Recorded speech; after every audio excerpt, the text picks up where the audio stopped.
എല്ലാവർക്കും നമസ്കാരം. ദേവരയിലെ പുതിയൊരു വീഡിയോയിലേക്ക് എല്ലാവർക്കും സ്വാഗതം. എല്ലാവർക്കും സുഖമാണെന്ന് കരുതുന്നു. ഇന്ന് നമ്മൾ ചർച്ച ചെയ്യുന്ന വിഷയം അലർജിക്കുള്ള യോഗയും അതിനോടൊപ്പം നമ്മൾ അലർജിയുള്ള ആളുകൾ കഴിക്കാൻ പാടില്ലാത്ത ഭക്ഷണ രീതിയും കഴിക്കാൻ ഗുണകരമായ ഭക്ഷണ രീതിയുമാണ്. ആദ്യം നമ്മൾ നോക്കുന്നത് അലർജിക്ക് ആവശ്യമായ പ്രാണായാമങ്ങളാണ്. അതിനുശേഷം അവസാനം ഞാൻ അലർജി ഉള്ളവരെ കഴിക്കേണ്ട ഫുഡിന്റെ ഡയറ്റ് എന്താണെന്ന് പറയും. എല്ലാവരും വീഡിയോ മുഴുവൻ കാണണം കേട്ടോ. ഞാൻ ഇടുന്ന വീഡിയോകൾക്ക് കിട്ടുന്ന പ്രതികരണങ്ങൾ എന്നെ ഒരുപാട് സന്തോഷിപ്പിക്കുന്നവയാണ്. അതുപോലെ ഇതും കണ്ടിട്ട് നിങ്ങൾക്ക് ഉപകാരപ്രദമാവുന്നു എന്നറിയുമ്പോഴാണ് എനിക്ക് സന്തോഷം. പൊതുവെ നമ്മളൊന്ന് കുറച്ച് ട്രാവൽ ചെയ്താൽ അല്ലെ, അതല്ലെങ്കിൽ നമ്മള് വീട്ടില് തന്നെ പൊടിയുമായി ബന്ധപ്പെട്ടിട്ട് എന്തെങ്കിലുമൊക്കെ ജോലി ചെയ്തു, ഒന്ന് അടിച്ചു വാരി തൂത്തു, അതല്ലെങ്കിൽ ഇതൊന്നുമില്ലെങ്കിൽ നമ്മളൊരു പഴയ ഓഫീസ് റൂം, പഴയ ബുക്സ് കുറച്ച് നമ്മള് തെരഞ്ഞു, അങ്ങനെയൊക്കെ ആവുമ്പോൾ നമുക്കൊരു കുഞ്ഞു കുഞ്ഞ് പൊടിയോ അല്ലെങ്കിൽ കാറ്റോ ഇതൊക്കെ മതി നമുക്ക് അലർജി ഉണ്ടാവാം അല്ലെ. ശക്തമായ തുമ്മലും ജലദോഷമൊക്കെ വളരെ പെട്ടെന്ന് വരുന്ന ആളുകളുണ്ട്. ചിലത് തുമ്മിയാൻ നിൽക്കില്ല, കണ്ടിന്യൂസ് ആയിട്ട് തുമ്മിക്കൊണ്ടിരിക്കും. മൂക്കൊക്കെ ചുമന്ന് അല്ലേ, കണ്ണൊക്കെ ചുമന്ന്. നമുക്ക് നിസ്സാരമായിട്ട് തോന്നുമെങ്കിലും അത് അനുഭവിക്കുന്നവരെ സംബന്ധിച്ച് വളരെ ബുദ്ധിമുട്ടുള്ള കാര്യമാണ് അലർജി എന്ന് പറയുന്നത്. പലർക്കും കൂടുതലായിട്ട് കാണുന്നത് പൊടിയാണ്, അതുപോലെ ട്രാവലിങ്ങുമാണ്. ഇതൊന്നും ഇല്ലെങ്കിൽ പോലും അലർജി ഉള്ളവരുണ്ട് കേട്ടോ. ചില ഭക്ഷണങ്ങൾ അലർജി ഉള്ളവര്, ചില പെർഫ്യൂംസിന്റെ അല്ലെങ്കിൽ ചില പൗഡർ, കോസ്മെറ്റിക്സ്, ഇതൊക്കെ അലർജി ഉള്ളവര്, ഭക്ഷണങ്ങൾ ഇല്ലേ, അതൊക്കെ സ്വാഭാവികമായിട്ടും പലരിലും ഉണ്ട്. അതിനേക്കാൾ കൂടുതൽ ഈ പൊടിയുമായിട്ടുള്ള അലർജിയും ട്രാവലിംഗിന്റെ അലർജിയൊക്കെയാണ് കൂടുതലായിട്ടുള്ളത്. അതിനാണ് നമ്മൾ ഇന്ന് എന്തൊക്കെ ചെയ്യാൻ പറ്റും, അതിനെ കുറച്ച് കൊണ്ടുവരാൻ വേണ്ടി നമുക്ക് എന്തൊക്കെ സാധിക്കുന്നതാണ് ഇന്ന് നമ്മൾ നോക്കുന്നത്. ആദ്യമായിട്ട് ഞാൻ പറയുന്നത് അതിന് വേണ്ട പ്രാണായാമങ്ങളാണ്. നമ്മൾ പലതരത്തിലുള്ള പ്രാണായാമങ്ങൾ നമ്മൾ പഠിച്ചു കഴിഞ്ഞു. ഇതിനു മുമ്പ് കണ്ടിട്ടില്ലാത്തവരാണെങ്കിൽ ഞാൻ ഇതിൽ മെൻഷൻ ചെയ്യുന്ന പ്രാണായാമങ്ങൾ ഞാൻ ഇതിനു മുൻപുള്ള വീഡിയോയിൽ ഇട്ടിട്ടുണ്ട്. നിങ്ങൾക്ക് പോയി നോക്കിയാൽ, ചാനലിൽ പോയി നോക്കിയാൽ കാണാം. അപ്പൊ ഞാനിതിൽ പറയുന്ന എല്ലാ പ്രാണായാമങ്ങളും ഞാൻ വീണ്ടും ഇവിടെ കാണിക്കുന്നില്ല. അപ്പോൾ അതിലുള്ള ചില പ്രാണായാമങ്ങൾ വിശദമായി തന്നെ വീഡിയോ ഇട്ടിട്ടുണ്ട്, അത് പോയി നോക്കണം കേട്ടോ കാണാത്തവർക്ക്. അലർജി ഉള്ളവർ ഏറ്റവും ആദ്യം ബാധിക്കുന്നത് എന്താണ്? അവരെ ശ്വാസകോശത്തെയാണ് അല്ലെ. നമ്മുടെ ഈ ശ്വാസം, മൂക്കിന്റെ സുഗമമായ പ്രവർത്തനം ഇല്ലേ. നമ്മൾ ശ്രദ്ധിക്കൂ, നമ്മൾ ഒരു പൈപ്പിലൂടെ വെള്ളം സുഗമമായി പോകണമെങ്കിൽ എന്തുണ്ടാവണം? അവിടെ തടസ്സങ്ങളൊന്നും കൂടാതെ ഒഴുകാൻ പറ്റണം അല്ലെ. അപ്പൊ മാത്രമാണ് അത് വളരെ സ്മൂത്ത് ആയിട്ട് വെള്ളം നമുക്ക് ലഭിക്കുള്ളൂ. അതുപോലെ തന്നെയാണ് നമ്മുടെ മൂക്ക്. നമ്മൾ കാണുന്ന രീതിയിലുള്ള പൊടിയിൽ ഉൾപ്പെടണമെന്നില്ല. നമുക്ക് കാണാത്ത രീതിയിലുള്ള, നമ്മുടെ കണ്ണിന് കാണാൻ പറ്റാത്ത രീതിയിലുള്ള വളരെ സൂക്ഷ്മമായ പൊടികളായാൽ പോലും നമുക്ക് അലർജി ഉണ്ടാവും. അപ്പൊ ആദ്യം നമ്മൾ ചെയ്യേണ്ടത് നമ്മുടെ ശ്വാസകോശത്തെ ക്ലീൻ ചെയ്യാന്നുള്ളതാണ്. നമ്മുടെ ശ്വസന രീതി ഒന്ന് വൃത്തിയാക്കുക, ക്ലീൻ ചെയ്യാം. നമ്മുടെ ശ്വസന പാത എവിടെയാണ്? ഇട, പിംഗള എന്ന് പറയുന്ന രണ്ട് നാഡികളിലൂടെയാണ് നമ്മൾ ശ്വസിക്കുന്നത്. നമ്മുടെ ശരീരത്തിലെ 3 പ്രധാനപ്പെട്ട നാഡികളാണുള്ളത്. ഒന്ന് സുഷുമ്ന, പിന്നെ ഒന്ന് ഇട, ഒന്ന് പിംഗള. അപ്പൊ ഈ ഇട, പിംഗള നാഡികളെ ശുദ്ധീകരിക്കുകയാണ് പ്രധാനമായും നമ്മൾ പ്രാണായാമത്തിലൂടെ ചെയ്യുന്നത്. അപ്പൊ അലർജിക്ക് വേണ്ടുന്ന പ്രാണായാമം ഏതാണെന്ന് നോക്കാം. ആദ്യം തന്നെ നമ്മൾ ചെയ്യേണ്ടത് അനുലോമ വിലോമയാണ്. അനുലോമ വിലോമ എന്ന് പറഞ്ഞാൽ നമ്മൾ വളരെ സാവധാനം കണ്ണുകൾ അടച്ചിരുന്ന്, പൊതുവെ പ്രാണായാമം എങ്ങനെയാണോ ചെയ്യാം അതേപോലെ നട്ടെല്ല് നിവർന്നിരുന്ന് വളരെ സാവധാനം ശ്വാസം ഉള്ളിലേക്ക് എടുക്കുകയും അതുപോലെ തന്നെ സാവധാനം ശ്രദ്ധിച്ച് സാവധാനം പുറത്തേക്ക് വിടുകയും ചെയ്യാം.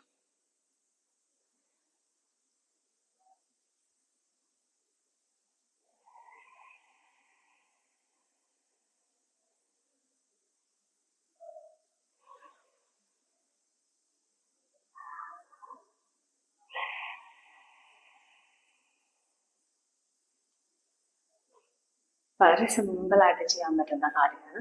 ഒരു 5, 6, 7 തവണ ശക്തിയായി സാവധാനം ശ്വാസം ഉള്ളിലേക്ക് എടുക്കുകയും ശ്വാസം പുറത്തേക്ക് വിടുകയും ചെയ്യാം. അതിനുശേഷം നമ്മള് മുൻപേ പഠിച്ചിട്ടുള്ളതാണെങ്കിൽ പോലും പ്രാണായാമത്തിന്റെ മുദ്ര മറന്നു പോകരുത്. വിഷ്ണുമുദ്രയാണ്. നാസികാമുദ്ര, വിഷ്ണുമുദ്ര എന്നൊക്കെ പറയുന്ന രീതിയിൽ നമ്മൾ തമ്പും റിംഗ് ഫിംഗറുമാണ് നമ്മൾ ഇതിന് ഉപയോഗിക്കുന്നത്. അപ്പൊ അത് കാണുന്ന രീതിയിൽ നമ്മളിത് പലവട്ടം കാണിച്ചിട്ടുള്ളതാണ്, അതുകൊണ്ടാണ് ഇത് ഡയറക്റ്റ് കാണിക്കുന്നത് കേട്ടോ. ഇടത്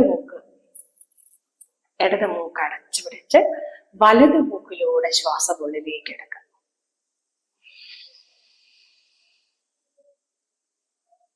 ശേഷം വലത് മൂക്ക് അടച്ചു പിടിച്ച് ഇടത് മൂക്കിലൂടെ ശ്വാസം പുറത്തേക്ക് വിടുക. ഒന്നുകൂടെ പറയാം. ഇടത് മൂക്ക് അടച്ചു പിടിക്കുന്നു, വലത് മൂക്കിലൂടെ ഇൻഹെയിൽ ചെയ്യുന്നു.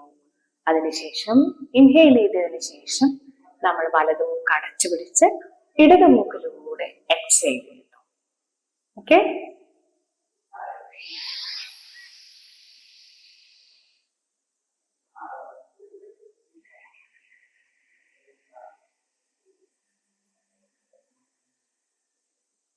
വീണ്ടും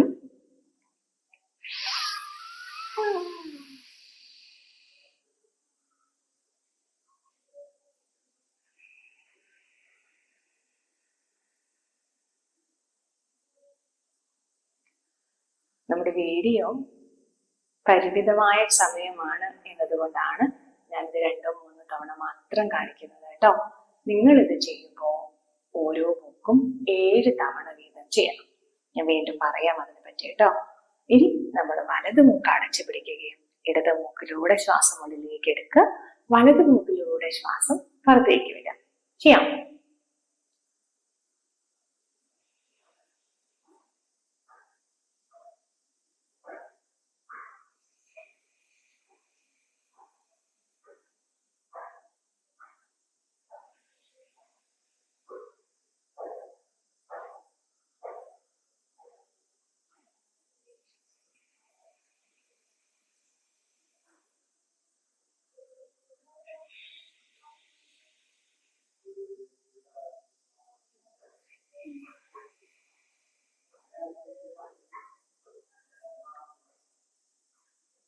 ഇതാണ് നമ്മുടെ സൂര്യവേദ, ചന്ദ്രവേദ എന്ന് പറയുന്ന പ്രാണായാമമാണ് ഇപ്പൊ നമ്മൾ ചെയ്യുന്നത്.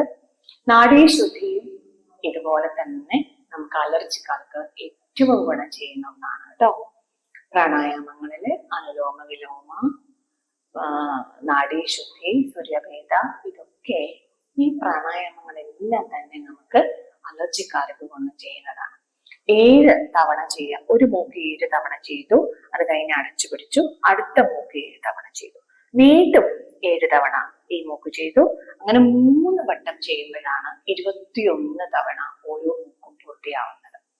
നമ്മുടെ ഓരോ മൂക്കും ഓരോ റൗണ്ട് പൂർത്തിയാവുന്നത് 21 തവണ ചെയ്യുമ്പോഴാണ്. 21 തവണ എന്ന് കേൾക്കുമ്പോൾ നിങ്ങൾ അയ്യോ എന്ന് പറയരുത്. കാരണം ഈ 21 തവണ ഓരോ മൂക്കും ചെയ്യാൻ നിങ്ങൾക്ക് ഒരു 5 മിനിറ്റ് പോലും ആവശ്യം വരില്ല. നമ്മുടെ ശ്വസനം അത്രയും ദൈർഘ്യമുള്ളതാക്കി മാറ്റാനാണ് നമ്മൾ പ്രാണായാമം ചെയ്യുന്നത്. അതായത് നമ്മൾ ഓക്സിജൻ സ്റ്റോർ ചെയ്യാൻ പറ്റാന്നുള്ളതാണ്. നമുക്ക് വേണ്ടത്ര ഓക്സിജൻ നമുക്ക് നമ്മുടെ ശരീരത്തിൽ സ്റ്റോർ ചെയ്യാൻ പറ്റിയാൽ നമുക്ക് അലർജി ഒരു പരിധി വരെ ഒഴിവാക്കാൻ സാധിക്കും.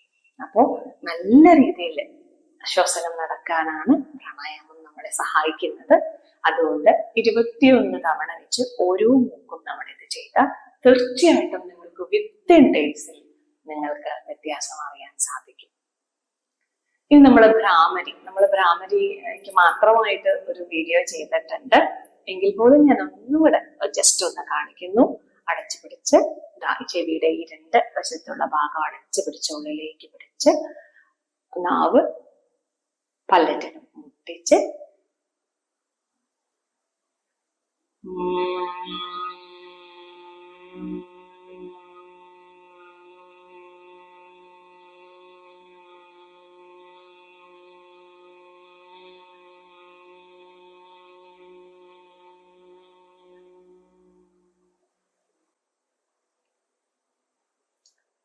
ഭ്രാമരിയെ കുറിച്ച് വിശദമായി ഞാൻ മുൻ വീഡിയോയിൽ പറഞ്ഞിട്ടുള്ളത് കൊണ്ടാണ് ഇതിൽ ചുരുക്കുന്നത് കേട്ടോ.